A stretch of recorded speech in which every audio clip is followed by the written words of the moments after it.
Welcome everybody to the May 2022 Historic Resources Committee meeting.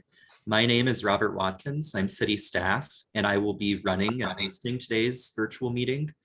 This is the first meeting where we don't have support from the communications department. I'm running it entirely, which means also that anybody who wants to join the meeting as a member of the public will actually need to register through Zoom. This isn't going to be streamed on Boxcast. So hopefully everything runs smoothly, but in case there are any hiccups, I apologize for that in advance. It doesn't look like we have any attendees right now, so I'm not going to give a spiel about public comment, but if we do have people join, I can explain that more if people come on. So I think I can hand things over to Phil, our chair. Sounds great. I call this meeting of the Historic Resources Committee for May 2022 to order. We'll start with virtual introductions. So Robert, could you do a roll call? Sure, I'll just read through the roster and just please acknowledge you're here by saying here or waving your hand or something. First, our ex officio member, Tom Chapman. Here. Sally Duncan, our vice chair. Here. Genevieve Keller, it doesn't look like she's on right now, but she said she may or may not be able to join later on. Jessica Livingston. Hi, Jessica. Here. Sorry, couldn't find the mute. John Mason. I'm here. Good to see you. Margaret O'Brien. Here. Hi, Margaret. Jillian Schmidt. It doesn't look like Jillian is on yet. I haven't heard from her, but hopefully she'll be able to join us. Kay Slaughter. It doesn't look like Kay's on. Hopefully. I don't think she's joining us today. She had written a note. Oh, okay, that's somebody. right. I remember. Yeah, that was a while back. Thank you, Dee Dee. I think she's at a funeral. Yeah. And Dee Dee, you're next on the roster. I'm here. Phil Varner, our chair. And I'm here. Jeff Werner, city staff. And then Richard Wilson, you come up last alphabetically, but it looks like you're here. It's good to see you. All right. Next up is the approval of the agenda. Does anybody have any comments or any changes or additions to that? Bill, Yes. just one small change on item 9 of the consideration of agenda for, Oh, would that be June? yes. Yes, we'll definitely Okay. coordinate the agenda for the June meeting. Okay, I will. Well, Yeah, there's no change to be made there. It's just a typo. Okay. And we may want to move the dissent and engagement item to later in the meeting in case Jillian is able to make it in a little while. So I'll just reorganize that as we go along. Could I get a motion for the approval of the agenda? So moved. Okay. Second. All of those in favor of the agenda, please so indicate. Okay. Next up is the approval of the meeting notes for April. The only thing I saw on that was that I think in the members present that John should be listed as present instead of Richard. I think Richard's listed in both places and it was just a Yes, I was there. yeah. I will make that correction. That was a typo on my part. Thanks. Are there any other comments on the meeting notes or changes desired? I move to approve. Could I get a second on that? Second. Okay, John, seconds. All those in favor of approving the meeting notes for April 2022, so indicate. All right. Next up is public comment. I will. So it does look like we have two members of the public right now, and I will just quickly read our policy. At the beginning of each meeting, not more than 10 minutes will be allowed for the introduction of any guests and public comments. Speaker may speak for a maximum of 2 minutes and shall begin by identifying their name and address. So to our 2 attendees, if you'd like to provide comment, please raise your hand in the participant tab. And Mr. Chair, neither attendee is raising their hand. Okay. Let's move on to the next agenda item then. Engagement of the descendant community for Court Square Slave Auction Block site. Since our last meeting, we had the event with Dr. Bailey, and the other events surrounding that with the descendants. Jelaine, would you care to speak a little bit about that and maybe report on your experience with that and anything else that you have related to this work? Yeah, I need to kind of collect notes, as it were, from the descendants that met with Dr. Bailey earlier in the day on early afternoon. She went to Court Square and met with several of the descendants who have been involved in the HRC's community engagement process.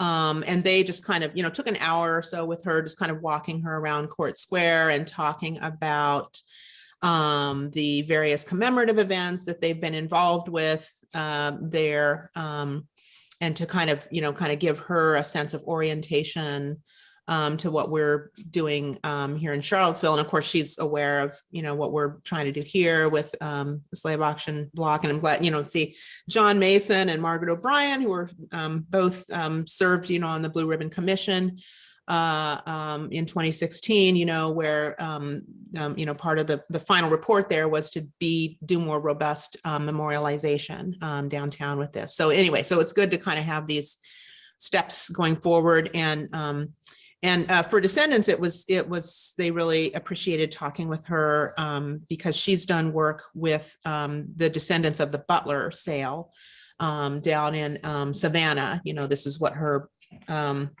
book, I'm kind of looking around here.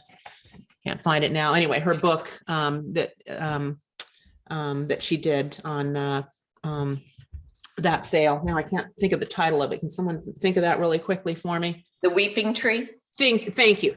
Weeping Time. Yes, right. Thank you. Sorry. Yeah, right. So she's done, all that research on that. It was a very well documented sale. It was the largest ever in history, and there were some kind of undercover newspaper reporters that were there from the north that were, kind of posing as, interested or sympathetic to slavery folks, and have. So anyway, so we have, quite the records on it. So she wrote that book, and she has been doing interactions with the descendants, present day descendants, for the last couple of years as they've kind of increase their commemorative activities there around Savannah. I'm told it's fairly modest. A friend of mine who happened to be in Savannah a couple of months ago said she kind of had to look it up on Google, and she went there, and it was, kind of, not much more than a kind of plaque that was, noting it. It's, since become a kind of industrial area, I guess. But anyway, so I think it was meaningful for them to hear about their counterparts, from that sale, the Butler sale, and what was going on there, and just to see the the progress of the scholarship. And then at the event that night where Dr. Bailey spoke, there were about 24 or so people that were in person. And another 70-ish, I think, that were listening remotely. So that, I thought that was a good showing, of folks, and then it got a little write-up in the paper too. So it was, kind of nice to have that part of the conversation kind of moving along more publicly. And I should say that members of the Memory Project's slave auction research team, you remember Jake and Medeja, who come here, and the graduate students from UVA who've come and reported to us on their preliminary report on their research. They also interacted with Dr. Bailey, and which was good too. Oh, and just speaking of sales of enslaved people, I just got out of coming from another meeting where I was with the research team, with the slave auction block research team. and Shelley Murphy of the at UVA, who's doing work to track down descendants of enslaved workers at UVA, and Jenny Williams. And Jenny Williams is she's now coming in as a postdoctoral fellow to UVA. She got her BA in history here at UVA, and then recently is a newly minted PhD in history from Hopkins, Johns Hopkins. And her project, I'm gonna like throw it in here just so we can have it here. Here it is. It's called Oceans of Kinfolk.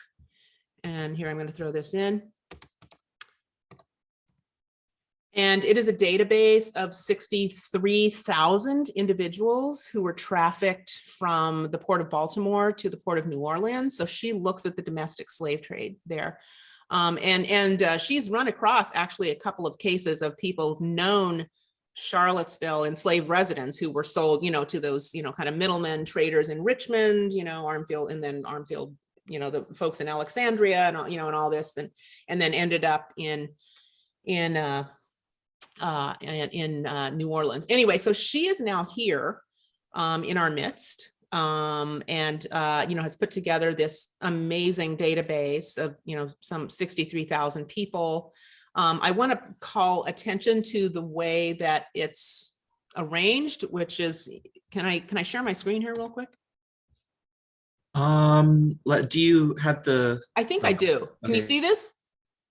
Yes, we can see it. Okay, cool. Yeah. So I sent the link in the chat box, but this is just an example. Just, this is the first of 4,200 pages, of this. But notice how it's laid out, which I think is important here for our work here, and just kind of thinking about moving forward with memorializing enslaved folks, is that it's starting with the name, where known, and she doesn't know all the names, and we don't either, but starting with the names of the enslaved folks, and their recorded characteristics, the name of the ship, and all this, embarkation, disembarkation, and some of them, their fates are unknown. I mean, their general fates were, they were sold, but kind of tracking that down is a work in progress. And then there are enslavers here, which usually, that's often where the records are kept, unfortunately, and where they're traced. But anyway, I just wanted to know, just where the conversation's at, with present day historians, first of all, creating publicly available, kind of public history databases, that can be searched, used by descendants, doing genealogical work, this sort of thing. Humanizing as much as is possible from the records available, the enslaved folks themselves by listing them first, by organizing the data that way, and their, enslaver last, but all this, each category is searchable here. So anyway, so this is something that for the slave auction research team, interacting with Dr. Williams, the creator of this Oceans of Kinfolk database, has been looks to be like a promising connection, as we kind of think about going ahead and what it means to keep, to collecting data, the ethics of it, how it's arranged, how it's available, this sort of thing. So anyway, that's a whole lot of information, but I think it was good, having Dr. Bailey here, and kind of, hearing from her about her project as well. Love to hear from, I know, I think Dee, were you with Mr. Williams watching it? Well, I was supposed to be, as it turned out, right before he had a problem. And so that was the plan. And okay. All right. Well, it is recorded, it was recorded. There's a recording of it, and I see Tom here, if you could maybe drop in the chat box here, a link to the Historical Society has a recording of it, so anyway, so it is available if Mr. Williams and others, members of the public, would like to see what Dr. Bailey said. Hey, Jelaine. Oh, yeah. Sorry. Yeah. So, I mean, with these databases and how, maybe this is like a broader question, but like how how, with all the different academic groups working on this, is there an interface where they're all kind of coming together? Yeah, that is a good question, because for instance, this Oceans of Kinfolk database, which is about the domestic slave trade, is nestled within a much larger database called Slave Voyages, which is mapping the transatlantic trade in a major way, you know. So and again, this Oceans of Kinfolk, this is Port of Baltimore to New Orleans. You know what I mean? So the problem of kind of siloed knowledge, which I think is kind of what you're asking about, the question behind the question. Yeah. This is something that Dr. Murphy brought up, you know, in talking about her genealogical work that she's doing, that there are, you know, folks that are doing works on specific plantations or specific enslavers, you know, and this sort of thing. And how does it interface? And this gets to an ethical, a technological and ethical question too, you know, about how, you know, on the one hand, you know, you kind of want legibility and accessibility. On the other hand, you know, there are some descendants who are like, I don't know if I want to be kind of out there, you know, as it were. So this is a kind of ongoing thing about how big do you want big data to take over this? And she, you know, and she mentioned, Dr. Williams said that, you know, that there was a large tech company, which shall go unmentioned, that had helped her on stuff in a very kind of helpful way that was good for the project and pushed it forward. But that their offer of further help was to monetize this. You anticipated what I was thinking, and that's, yeah. And she just backed away, you know what I mean? And yeah, right. Because I mean, just, can people not see the irony here that, you know, that human beings were monetized, and then oh my goodness, and then monetizing the data of, oh, it's just, yeah, right. Boggles the mind that some people don't have the ethical framework to think about how problematic that is, you know. We need some big, you know, foundation, I think, donor, you know, kind of no strings attached or something to, like, you know, to kind of do this. But yeah, the ethics of it, it's really complicated, and I don't have it figured out yet. And there's no one answer, and there's more than one group of stakeholders, even amongst descendants. Yeah, it's I've been wondering when, you know, we would find out, yeah, this exists, but they, as you said, a certain organization would say, you know, for the low fee of $99 a year, you can access it. Right. The other part of my question is this is really, I mean, in the last, 5 months, this stuff has been moving quickly. Does this in any way, and I don't know how we would do it, give us an opportunity to nudge UVA or somebody, you know, how do we say, can we communicate, or, you know, or not? I just throw it out there to say, you know, get on this now, because this is happening, and are you going to be part of it? You know, there's an opportunity here. I don't know. I just don't want to, like, find out 2 years from now UVA is kind of going, gee, why didn't anybody tell us about this? Well, so here's the deal. Yeah, UVA, the elephant in the room, my employer, full disclosure, and John's as well. You know, oh, and Sally, you're also there. Yeah, you know, at UVA. Is there anybody else here that's like, I don't want to leave anyone out. Yeah, so the big elephant in the room, you know, big capacity for data management and all this kind of thing. But this, you know, kind of comes to, again, an issue of trust and descendants, and how to be accountable to descendants, you know, when, you know, UVA, the institution that enslaved a lot of their ancestors, you know, would they be controlling the data?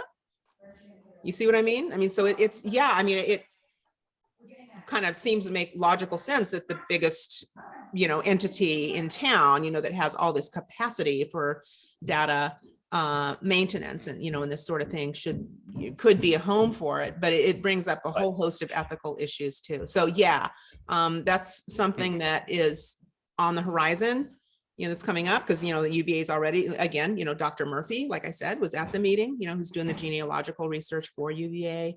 Of course, Kurt Von Dack has done, you know, a lot of work there for the President's Commission. So yeah, this is on the horizon, like figuring out where the data live and how they are accessed. arranged. So yeah, it's on the radar. Fun stuff. All right, thanks. Can I ask a question? Jelaine, there are a couple questions. One is that just piece of the database that you showed us has surnames. So I wondered if where the surnames came from. Are they working backwards to? Yeah.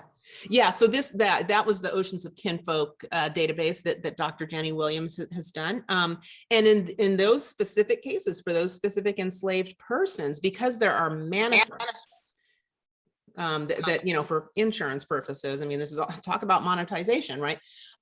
They in some cases ask the enslaved person, you know, their names, you know, and they gave first and last names, which is very unusual, you know, in a lot of these, you know, databases or, you know, records of enslaved folks, it's just a first name, you know, and maybe, you know, Sam the carpenter or, you know, something like that. But yeah, in this case, and which is why I think these are, you know, kind of up here at the, you know, at the top there, they do have first and last names, but that's unusual. And they're very Anglo names. Yeah. So they're asking them at some later point, not. No, at the embarkation. This and that's what's special about this is that this, you know, this subset here, which is a small set out of the 63,000, but that this is, you know, what we have, and then we have their enslavers too over here. So that's like, especially if you're doing genealogical research, that's a gold mine for folks, descendants doing genealogical research, to have, you know, location, enslaver, the name, and then, you know, can do stuff. But yeah, I misunderstood. So this is a domestic trade. Yes, so domestic. Yeah. And then did Dr. Bailey have any recommendations for us? You don't have to say what, you know, if, I'm just wondering if she did or not for our memorialization or. Yeah, like I want to ask, you know, folks that were there, you know, listening to the talk, you know, what was the takeaway there? Tom, what did you hear her saying?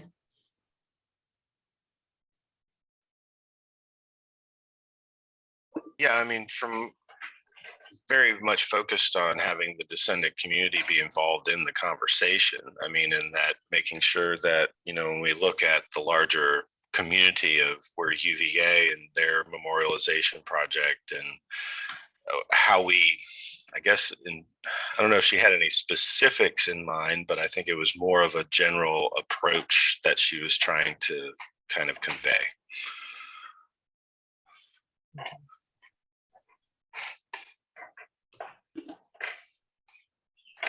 I thought one of the things that was most meaningful and interesting to me was how she tied the current research into the history and the memorialization to a spectrum of abolition, and how this is, like, you know, a continuing part of abolition of white supremacy and its manifestations, and not just trying to, you know, create more, you know, develop history better, or you know, simply create a memorial or something, but it's intended to, you know, it's really part of this whole spectrum and this long-standing process of abolition that's been going on for hundreds of years.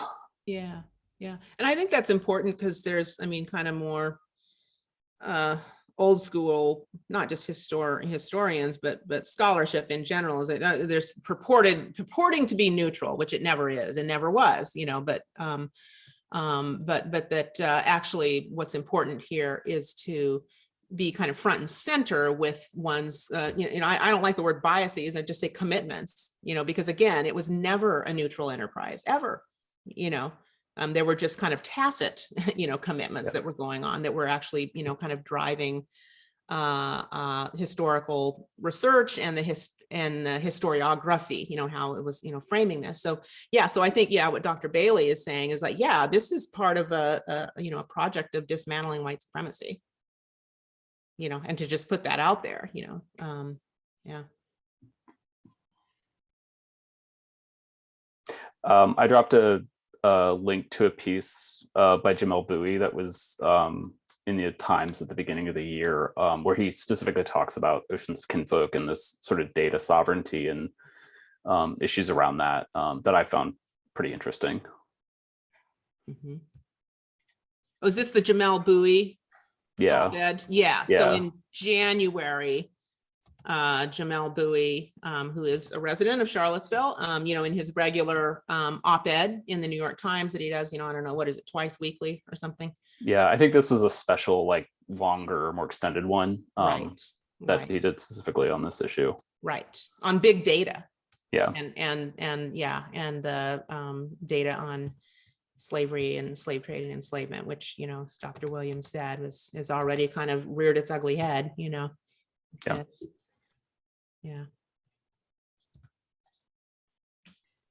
Yeah. Okay. Does anybody else have any comments or questions about this? Okay. I'm sorry, Jelaine. I thought I had sent it to everyone, but I see it was just. Yes, anyway, I'm putting it out there, these Okay. links here. And I should say, we're going to beef up the research team with 2 more researchers, 2 more graduate students over the summer to really try to drill down and hopefully maybe even complete the Chancery books. Jake and Medeja, they're going to keep going with the Chancery books, and then we're going to have 2 other people working on the minutes books, because apparently, especially after the 1850 fugitive slave law, there's a lot of talk, a lot of chatter at the town council about enslaved folks, and names too, that are, it's like, oh, we caught this person and, we're selling them, and all this. So anyway, so we're going to have 4 people for at least for a while there until Medeja leaves, she's going to Johns Hopkins for doctoral work. But so the team's going to be doing more work over the summer. And I so Dr. Williams is what capacity is she at UVA? She's a postdoctoral fellow in the engagement seminar, which is what I'm teaching in. It's the new curriculum for first-year students. Mm-hmm. Okay. Yep. Great. Okay. And I guess in the next couple of months, we'll try to figure out a timeline for when we want to do the report to council, based on how that research is going, and just whatever constraints we want to put around doing that. Of course, this is going to be an ongoing thing indefinitely, but we want to just put we should have a good chunk done by the end of summer, Yeah. hopefully. Yeah. I'm particularly interested to see how those minute books align with some of the runaway ads, and a couple of very unusual news stories that I found related to those. Okay, great. So, okay. Now on to the next agenda item, the downtown walking tour map. Dee Dee, do you want to? Also, your hand is still raised. Oh, I'm sorry. My bad. I'm embarrassed to say I don't have really anything more to show you all. We continue to have a problem with there just being the 2 of us. And while there has been work done, we really haven't gotten together to flesh it out. And I really would hope that we might be able to organize some way for more people to be involved. And it's not that many words, but which is part of the problem. So I don't know if more people on the committee want to be involved, then we'll have to talk about a public meeting, which is fine. I think we're getting to the point, is the city at all allowing in-person meetings? Or they all have to be Zoom? We're starting to have hybrid meetings for the big like council, planning commission, and BAR. The smaller committees haven't been doing in person yet. I'm not sure about subcommittees though, but maybe there might be some sort of flexibility, but it might have to wait a month or 2. Okay, I mean, I think that will be for, I imagine for a lot of small subcommittees would be a game changer, because don't have unlimited access to the city's Zoom. You know, that's the problem, I think. And if we could get together in the neighborhood development as a public meeting that people could come to without having to get in line for the city's Zoom staff, that I think would. Well, I mean, I guess that's a good question. Is communications requiring that there be a communications staff hosting the meeting now, or can any committee or subcommittee member host the meeting now? Communication staff is only providing support for the big committees, the big meetings like planning commission, BAR, and council. Yeah, so would that mean that we could have a subcommittee Zoom meeting without, I mean, we haven't been able to have them prior to what, let me rephrase this. Back when there was actually a communication staff that existed, they were requiring that the Zoom meeting had to have a communication staffer there. Now that is not the case. I mean, this meeting doesn't have a communication staffer. Can we have subcommittee meetings that the host is one of the subcommittee members in the same way that we're doing this meeting, where one of the committee members is the host? I can ask that question. I think the one potential hiccup might be that there are only 2 city Zoom accounts. So just in terms of the availability of those accounts, okay, so they can only run 2 simultaneous Zoom meetings at a time. That's my understanding. Okay. Yeah. Okay. Is there So a schedule somewhere that you can sort of look up and say, I mean, you know, we want this slot because there's nobody else. I know we probably wouldn't be high priority as a subcommittee, but I honestly don't think there are that many meetings. Because I don't think these accounts are used for purposes for internal meetings. I think they're only used for public meetings. And then if you just go to the city calendar and see on a daily basis what meetings there are, there might only be 1 or 2. So I do think there's kind of scheduling. I might ask that just as Jeff's and my availability, we might be able to attend and host, you know, 1 subcommittee a week, but beyond that, we're quite busy with other things. So if possible, I would encourage a committee member to host the Zoom meeting, because I think in terms of permissions and legality, I think that's perfectly fine. And just from what I'm doing right now, it really doesn't involve very much. It just means that you record the transcript and you save the chat. So. Yeah, I would hope not, because like Remy did not ask you specifically as a staff member to host this meeting. It was just a member of the committee. So yeah, Robert, if you could follow up on that and find out what we're actually allowed to do now, that would be great. The other option is doing something outside now that the weather's a little better. And so Robert, if you could actually get, I don't know what our like subcommittee meeting notification requirements are. I know that it has to be publicly announced as a meeting, but I can't remember how many weeks in advance and all that stuff. So if you could assemble all that together, also, then I mean, it may be easier to schedule now that we just, you know, say like, there's going to be a public meeting. It's going to be outside here, and Sure, I will get the answers to that and let you know sometime before the next meeting. Great, thanks. okay, so it's really, we're talking about whether we have to have a hybrid meeting. Does it have to also include Zoom? We know it has to be publicly announced and open to the public, because we are, if there's more than 2 of us. And how many days in advance, just for planning purposes, do we need to announce it? From my experience, it's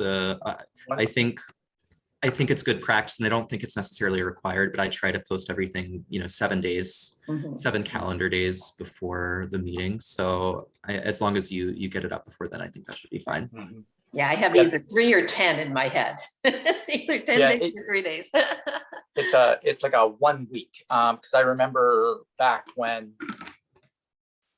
there was a whole kerfuffle about posting our agendas for all kinds of meetings on the community bulletin board. So I would post this meeting 1 week ahead on that wall outside of the NDS offices there. So yeah, 1 week. Okay, so all right, that was sort of a tangent to Dee Dee's. So I guess Dee Dee, to answer your question, I feel like there might be capacity to have in between subcommittee meetings, whether they're on Zoom, whether they're in person. I think there is some sort of capacity to do that if other members of the HRC would be willing to do that and join. And I think just hashing this out and just, what pieces of information is it important to have? And I think there's a real reluctance to put out this incredibly draft information, just at a meeting, because I think it'll cause more problems than solve anything. You'll see.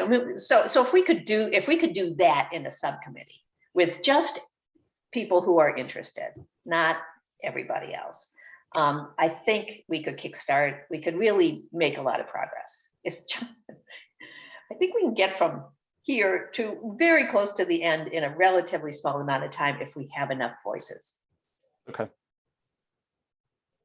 All right, so the plan is to figure out how we can have a subcommittee meeting to work through all this stuff quickly, and move forward from there.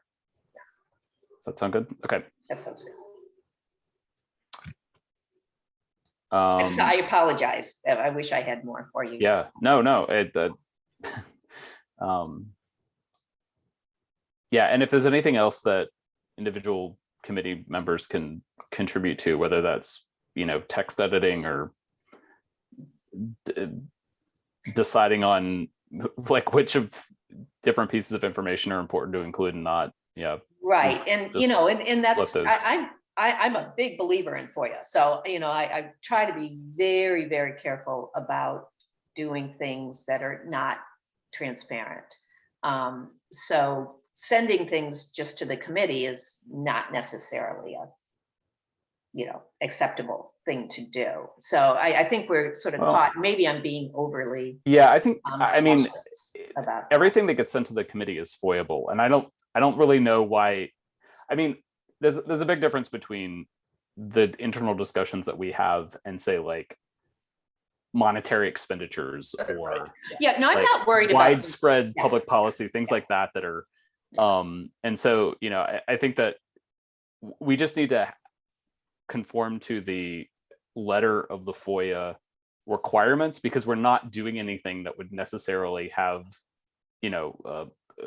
corrupt influence on No, anything. and I'm not worried about things being FOIA'd. I'm just worried about doing things in the public eye that are supposed to be done in the public eye. If you're emailing committee members, I'm not sure that's allowed, but that would be another question.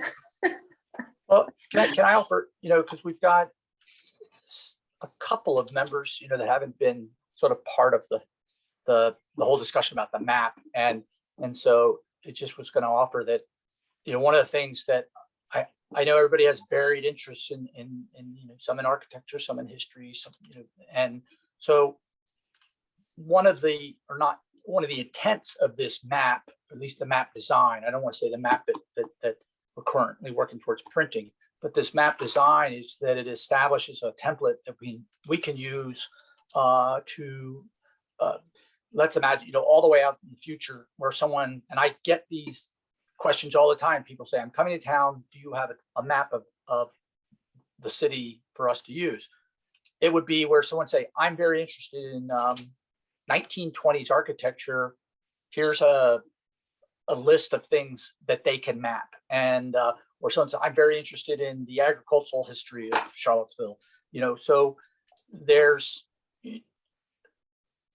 I'd like to think we're working towards a spreadsheet of themes, and then sites under each, and then with some sort of text that is available to use. And Mr. Wilson and I, or Professor Wilson and I, have been talking about kind of early 20th century commercial buildings on West Main and some of the automobile centric buildings around town that we maybe people don't pay as much attention to, but we have a lot of them. So those sort of things. So I would say that it's a second piece of this might be, you know, if you all have an interest in one of those things and want to start to kind of compile a list, that would be something that can be done outside. It can even be done individually. And but as I said, I know that's separate from getting this initial downtown walking tour map wrapped up. But it is a piece that we'd like to work towards. So That's interesting. That isn't what we're doing with the map, but it's a good project. Okay. Any other comments or questions about that agenda item? Okay, on to Penn Park Cemetery signage. Jeff, do you want to speak briefly about this? I can. Trying to find the note I got from Diane Brown.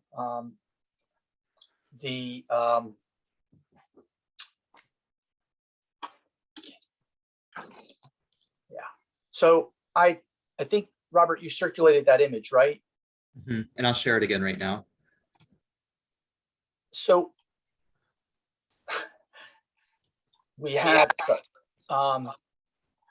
there's like a whole whatever I go into these emails with Tom and all the various folks involved, Sam Taller, there's so many of them, and there's the one here has got just in big cap letters gophers, so because they have a gopher problem out at the cemetery. But the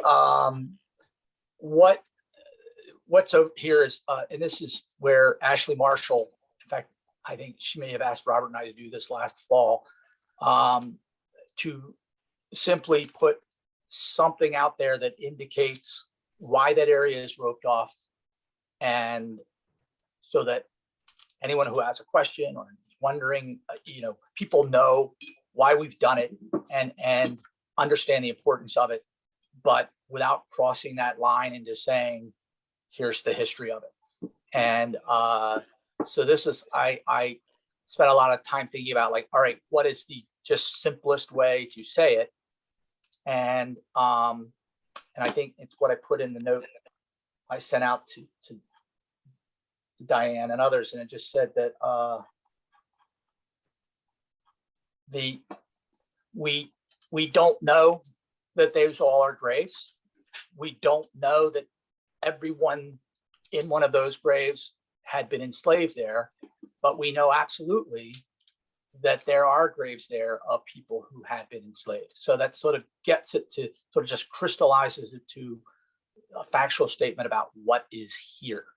And it's probably, this would be something simple that I've already talked to the city sign shop. They just, on a piece of metal, sort of the city standard sign, just to put out there, and one, maybe two, to at least identify what that place is. And I did ask, I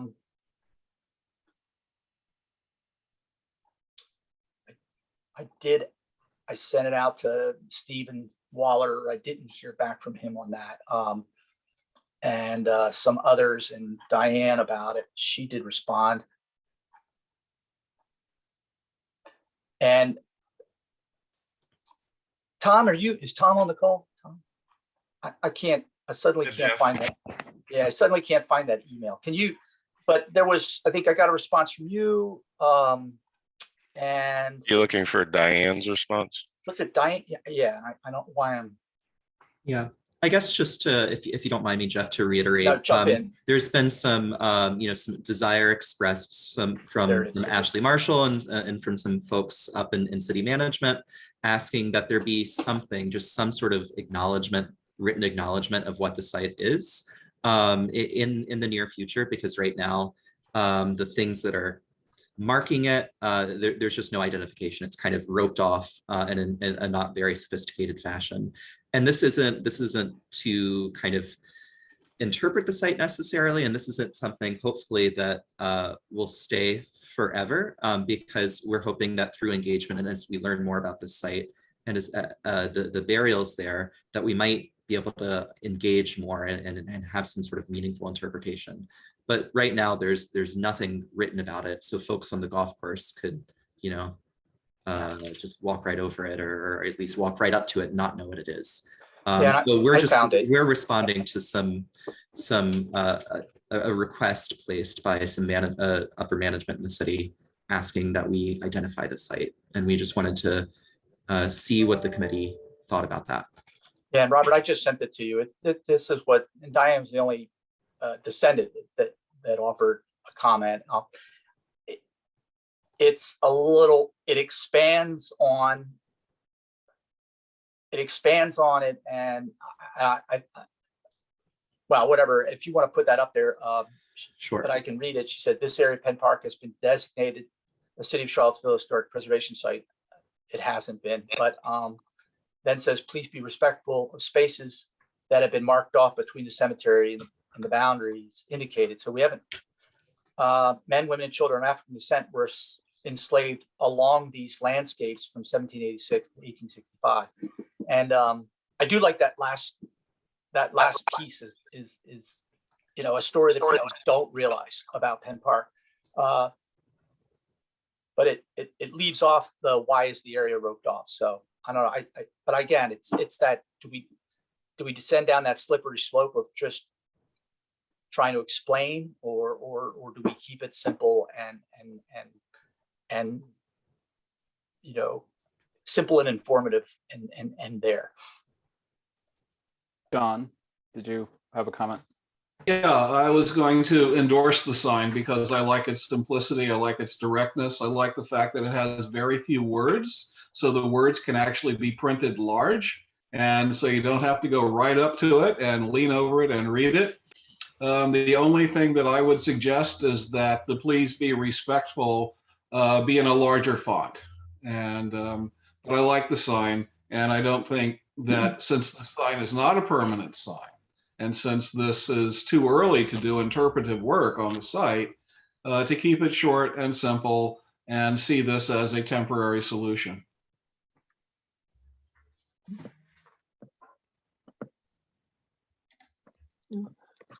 I agree with John. I think this sign hits the important spots and covers them in a respectful manner altogether. And I think this gets the job done for a temporary installment or a temporary marker there. I agree too that the please be respectful, if it can be larger, it would be good to have it larger.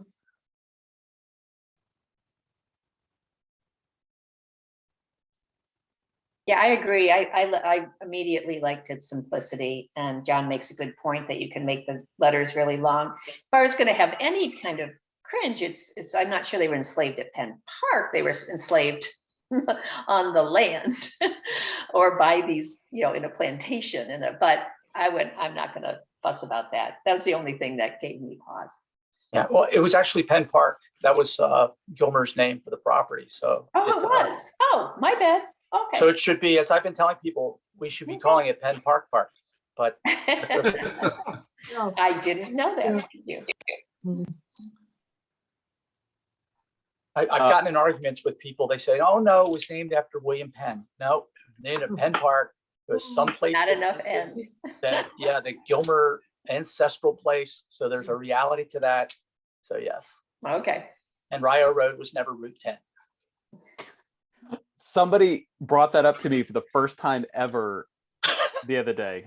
So one thing I'd like to make sure to get Stephen Waller's input on this before we do anything. You know, I think that he and his family are probably gonna, or his you know, extended family are probably gonna be one of the nucleuses to a descendant group, just because they're already like having their family reunions at the park.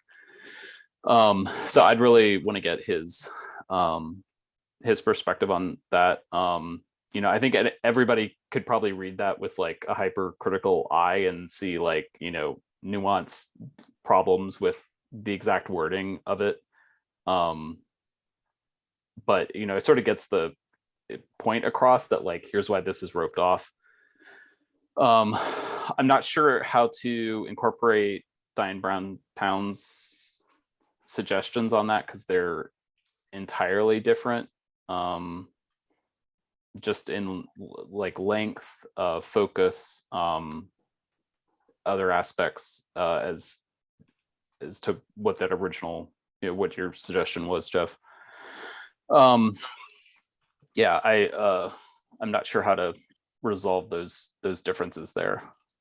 I'm looking at it. Let me just ask you, and Dee Dee, your question is helpful in this, because now I'm looking at it. People may say, well, what are you talking about? They were enslaved at Penn Park. That's our golf course. So I can try to explain what Penn Park was, or we can say on this property. Because Penn Park almost, even though we know the reality of the name, it in some way almost trivializes this, if people's perspective of what Penn Park is. Was Penn Park the name of the plantation? Yes. Yes. Okay. Add the word plantation. I mean, Yeah, Or- I was or- just thinking the same thing. or Yeah. here at Penn Park Plantation. Yeah, or- yeah, or the I Penn- think that Penn does it. Park Property.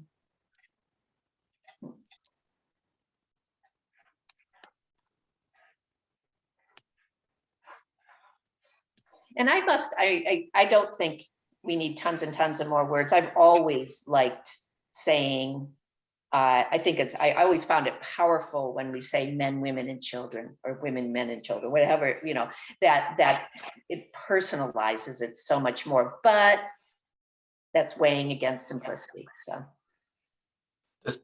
Penn Park Plantation, sorry, is capital P Plantation? No, lowercase. Oh, Also, I'm not sure why Penn Park shouldn't be italicized, I don't believe. I have, yeah. Okay. I don't know about fonts and all that. Actually, I'll talk to my wife, the print communication expert, and say what's the right one. But it's yeah, it that helps clarify that, and then certainly anyone can call and ask me. But Yeah. So I mean, I think maybe we can add to this and say, right now the intention of the sign is to stop people from walking on that area. That is the primary goal of it.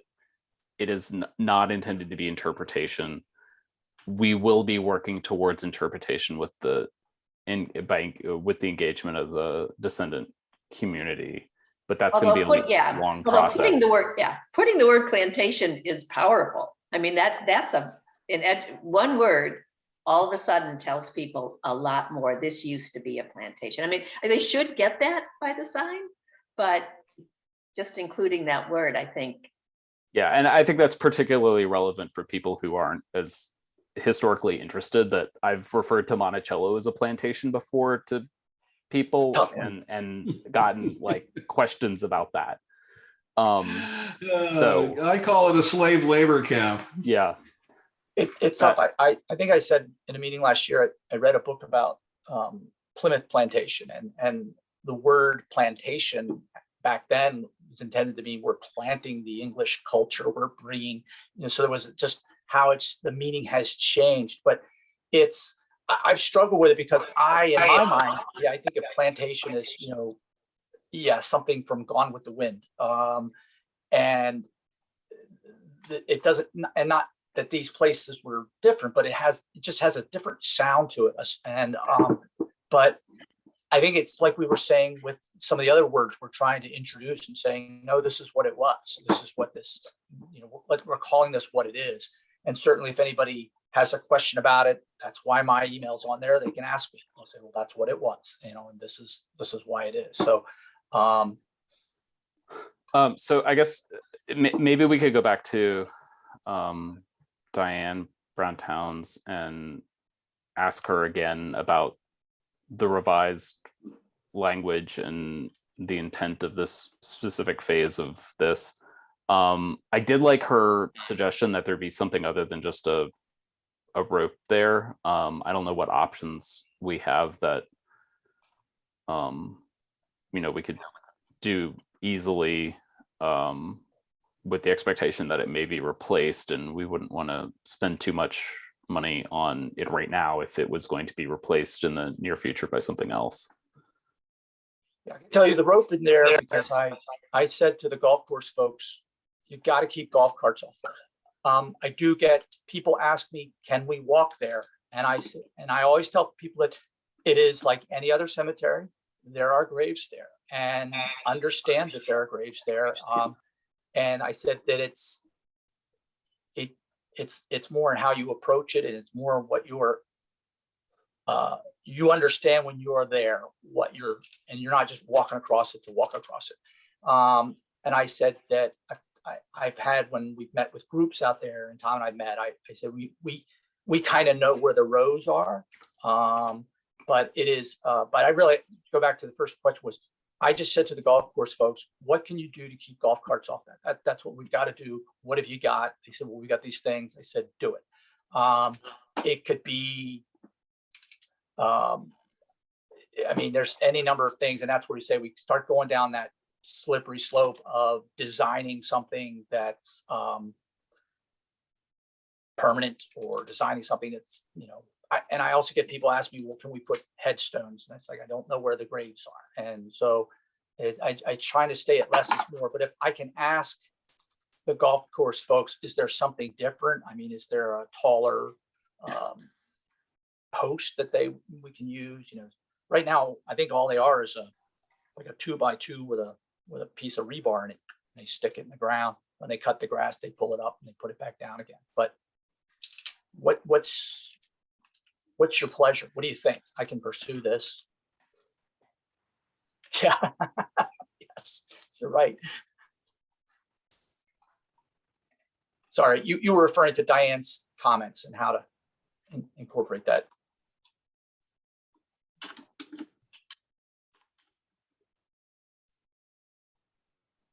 I'd like to hear, Jelane's got some interesting comments about the use of plantation. Yeah. Could you explain some of those? Because what actually is being used today is an important, really important piece.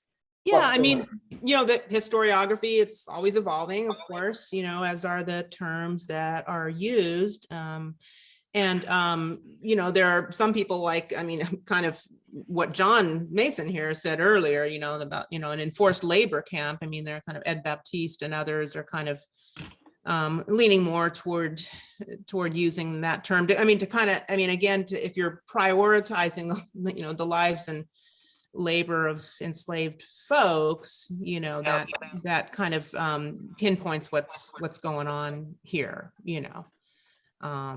just as we wouldn't go to Buchenwald and say, oh, let's look at the officers' mess hall and the beautiful china they had. I mean, that this is to kind of, put the emphasis on, the vast majority of people there, what was going on, what their lives looked like, to kind of honor that. So this is just, something that's evolving and it's being used more by historians. Yeah, John, do you have any comment on that? Have you kind of seen this too?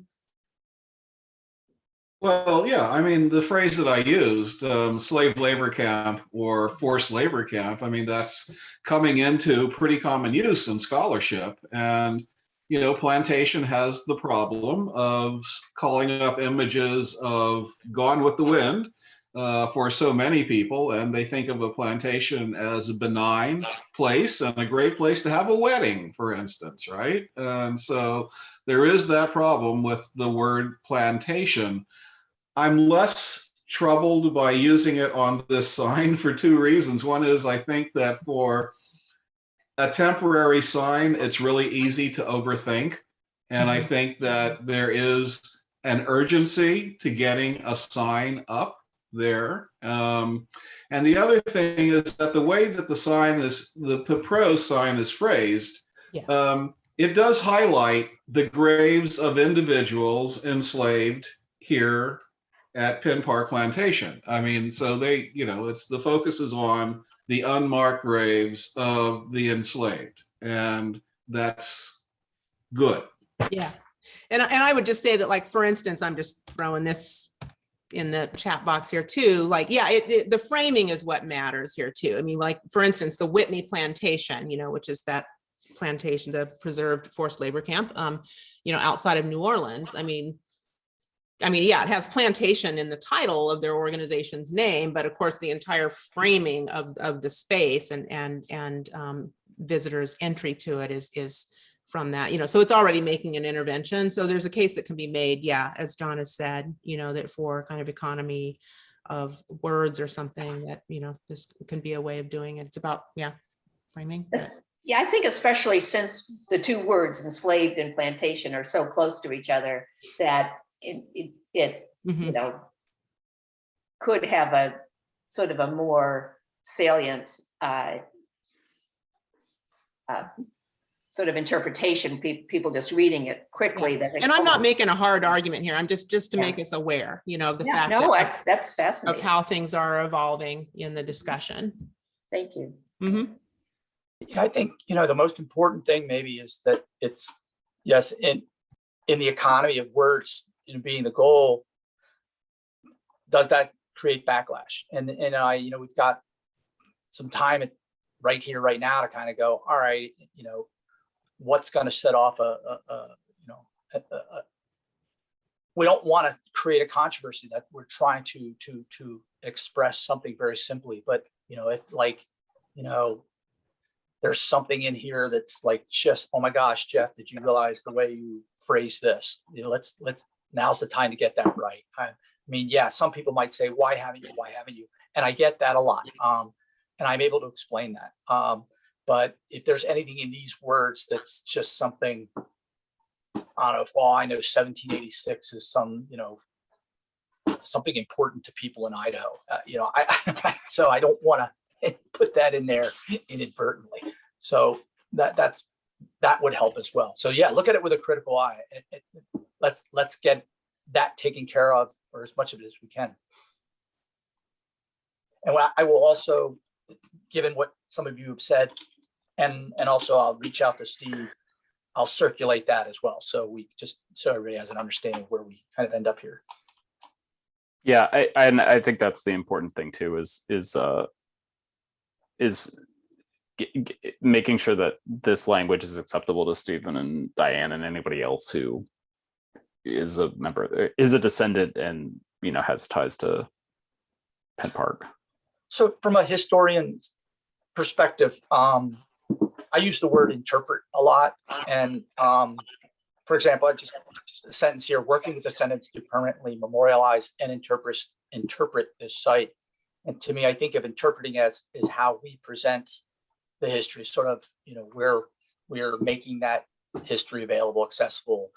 Is that the right word? When I use interpret, do you all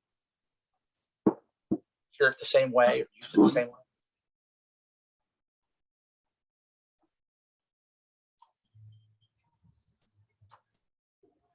Come on, we've got enough PhDs in the room here.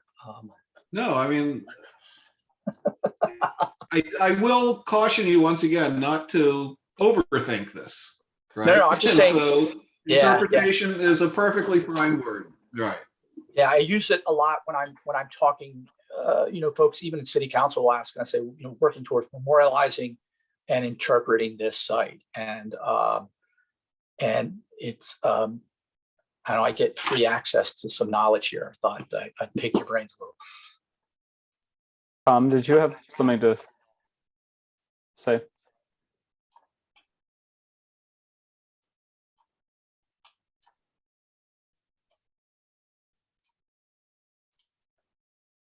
Sorry, Phil, what was that? Oh, you had your hand up. I just put in the text as I had heard it summarized from our conversation in the chat. I think the use of men, women, and children is very powerful. I think the changing of graves to burials, you give agency to the enslaved community as opposed to just having it be a three-dimensional thing that's been dug in the ground as a grave, but it's an actual burial that they did. And I don't know, I'm back and forth about the dates in terms of wanting to use that, or if you just simply say enslaved at Penn Park Plantation. But the earliest date, 1786, is from what? That's when the earliest grave in the Gilmer Cemetery went in, or? No, that's when he acquired the property. Yeah. and don't have any indication that it was prior to that it had been utilized. It seems to have just been real estate. Okay, well, that makes sense. But yeah, and I think the use of the word plantation is, as Jelaine rightly points out, that you need to contextualize it. You need to place it into a framework.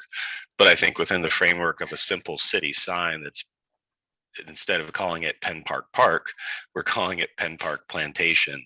That in itself makes a statement in a very simple way. So Yeah, I think, we could say Dr. Gilmer's, but then that is inaccurate because it belonged to. no, I don't want to give any agency to the owners. I want to have it be the focus is on the burials of the enslaved individuals there. So don't contextualize their burials by their ownership. But yeah, no, I think simple is best. At risk Yeah. of overthinking, I actually like Tom's language.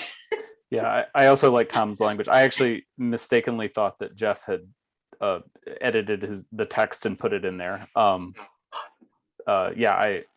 I like the way that's. Well, as Tom just phrased it, within this area are unmarked burials of men, women, and children enslaved at Penn Park Plantation between 1786 and 1865.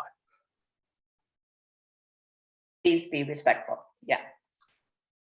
Yeah, you got other little notes. But And the only thing I would add in terms of the fence conversation, you can go down many rabbit holes putting something up there, but the number of times that I've actually visited it, and I'm not sure if this is a Parks and Rec or a golf employee thing, but they seem to use those ropes as a demarcation so that what is within it, like at least with the ice storms and other things, everything else was picked up around it and then up to the fence. But within the fence, it still looked like, nobody wanted to go in there to pick up the debris and cut the lawn and do that. So I don't know if that's been different through the spring, but it seems like the employees were using that as a point of no return. We don't go beyond that. So I don't, as long as that is not, used as a line, because it then seems as if within that area, the park is not, the park staff are not taking care of it, which then that leads to other conversations. So I would say with Parks and Recs, ask them, there's a whole lot of different golf and little post and ground things that you can stake in that look good and don't, have to be a formal fence, but it gets the point across. But it's something that they're willing to use and willing to move, so when they mow and when they pick up debris, that it all looks the same as opposed to looking different.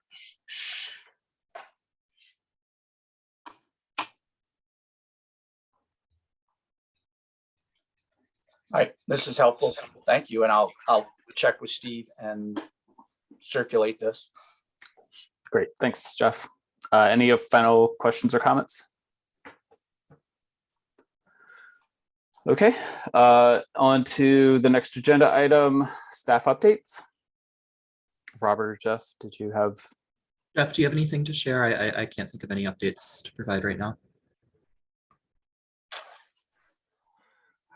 I guess, I mentioned the courts project, and I have had some additional information on that. So understanding where the county's, the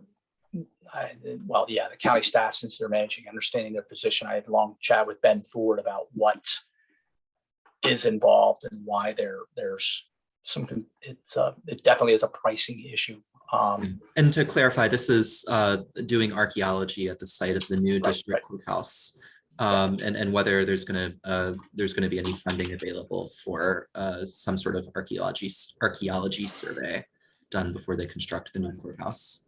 So, and I sent a very open-armed note to the county and said, I understand the circumstances. I understand everybody's, working on a budget. There's still due diligence here that we believe is necessary, but I said that I didn't want, right now, I didn't want them to remove it from the table, from the discussion, that, we may have funding available. We can certainly find it or beg for it. think I even said, Robert and I'll have a bake sale if necessary, but to just at least leave the door open to the discussion.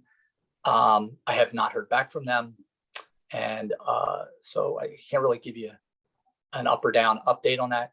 I will say that so just the quickly what Ben told me is that because he's been working with them since we had this discussion started, I guess, last fall, that there's a lot to get to where they believe undisturbed soil requires removing material that they had not planned on removing. So how do you get that away from the site to get to where they need to be to do an examination?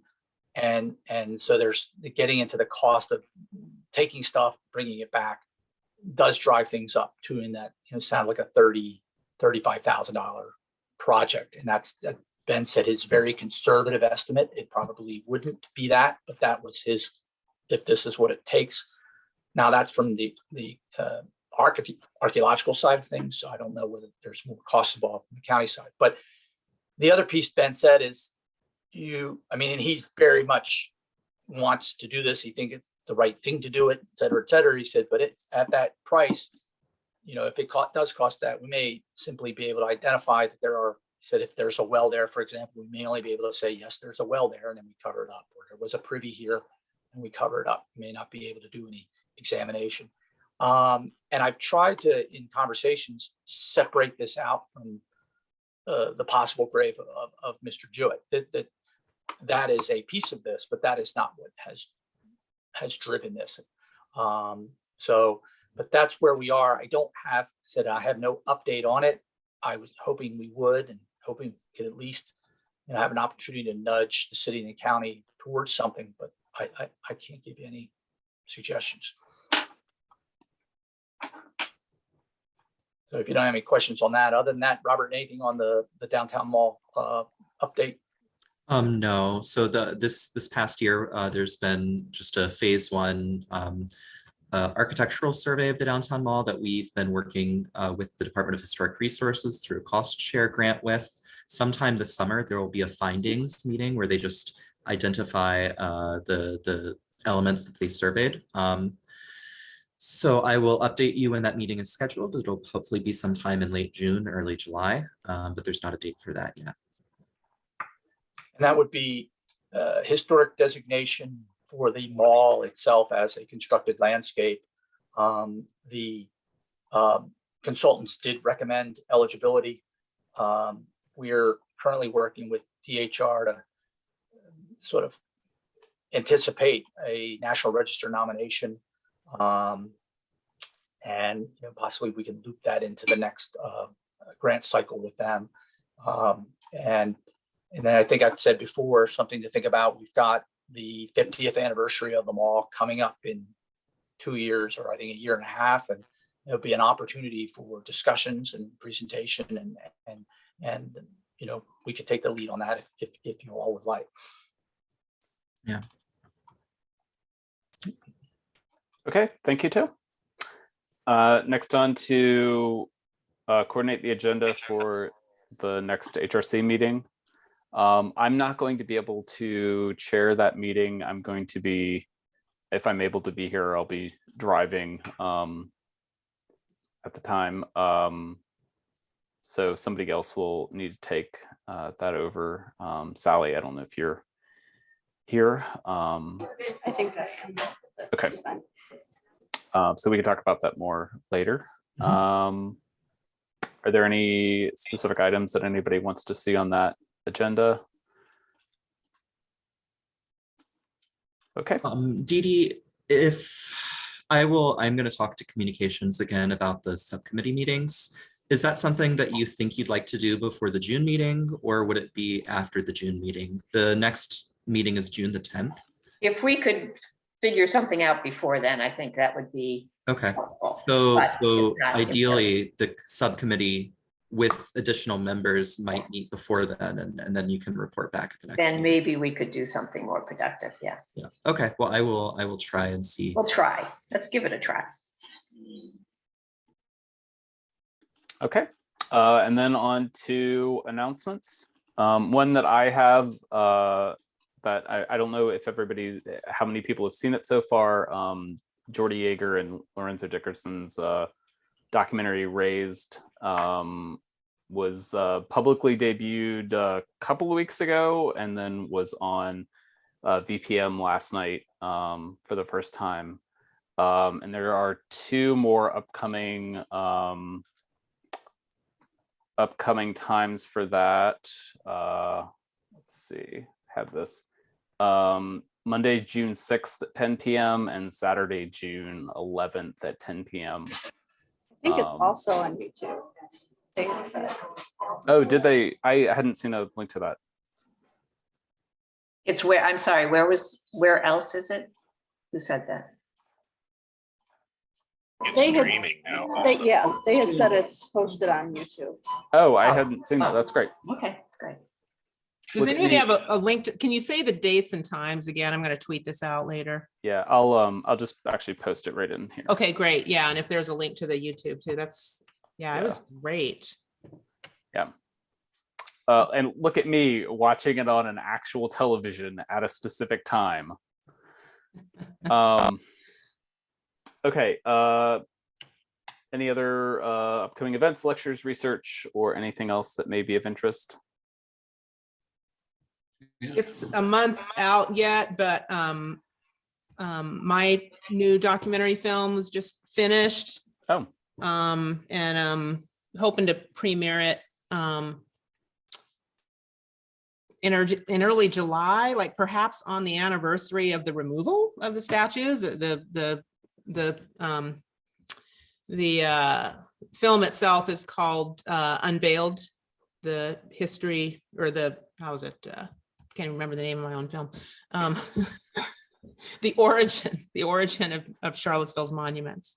But Unveiled is, and it's 26 minutes. We were looking for that sweet spot to, be able to show it on VPM in a half-hour slot or during a class period and still have time for discussion. Yeah, that sort of thing. So it's maybe any of you who have been at the walking tours that Andrea Douglas and I used to give, it's basically that compressed into 26 minutes, and it draws on some of the research that was done in the BRC final report, the Blue Ribbon Commission, that our colleagues John and Margaret served on, and lots of other work too. So yeah, so sometime in early July, and I'll get that out with more notice when it comes closer. It's exciting. Yeah. Raised is on YouTube. Just go to YouTube and search. It's there. Okay, I'm gonna write these down. Get this down. I did like at the end of Raised that there's a mention of Vinegar Hill Park not having been constructed, mentioning things that are nominally on our plate to act upon. That's right. It's an indictment.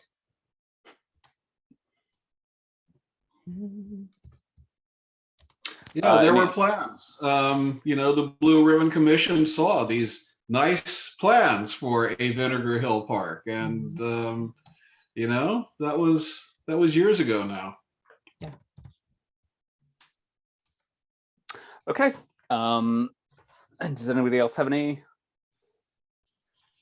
announcements? Okay. And I guess with that, I'll conclude this meeting of the Historic Resources Committee. All right. Thanks. You all very Thanks. much. Have a good weekend, everyone. Thank you. Goodbye. Bye. Thank you.